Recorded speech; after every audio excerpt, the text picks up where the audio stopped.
If you want to delete search history on Google Pixel 10 Pro, you just have to open the browser. Next, we're going to tap on these three dots in the upper right corner, and then choose to delete browsing data.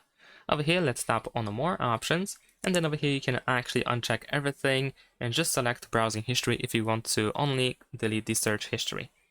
And afterwards, you should be able to tap over here on this time range, and you can just choose the time period that should be included, and then once you are ready, press delete data over here.